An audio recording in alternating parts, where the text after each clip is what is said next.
Сәлеметсіңдер ме балалар? Бүгін әдебиеттік оқудан 45-ші сабақ. Бүгінгі тақырып неткен сұлу туған өлкем.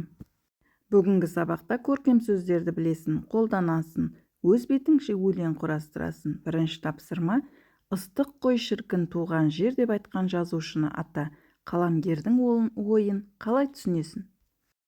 Бұл шығарманың авторы Жүсіпбек Аймауытов. Қаламгер туған жердің қадірін білу керек екенін шығармасында сипаттаған. Екінші тапсырма: өлеңді түсініп оқы. Туған өлкем, көгінде күн нұрын төккен, жерінде гүл жұпар сепкен, неткен сұлу, неткен көркем, осы менің туған өлкем. Алтын дәнді даласы бар, ақ күмістей қаласы бар, неткен сұлу, неткен көркем, осы менің туған өлкем.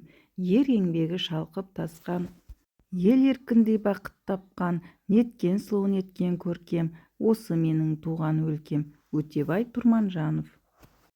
Үшінші тапсырма: туған өлкеңнің табиғатын сипаттайтын көркем сөздерді теріп жаз. Үлгі: нұрын төккен күн. Нұрын төккен күн, жұпар сепкен гүл, алтын дәнді дала, ақ күмістей қала. Келесі төртінші тапсырма: қайталанып тұрған өлең жолдарына мән бер, әрі қарай өз бетіңмен жалғастыр. Неткен сұлу, неткен көркем, осы менің туған өлкем, бәрінен де қымбат маған туып өскен атам екен. Соңғы бесінші тапсырма: шетелден келген қонаққа туған өлкеңді қалай таныстырар едің? Үйренген көркем сөздеріңді пайдалан дейді. Тірек сөздер: отаным, дара тіл, тәуелсіз, ақ күмістей қала, туған өлкем. Менің туған өлкем тәуелсіз Қазақстан.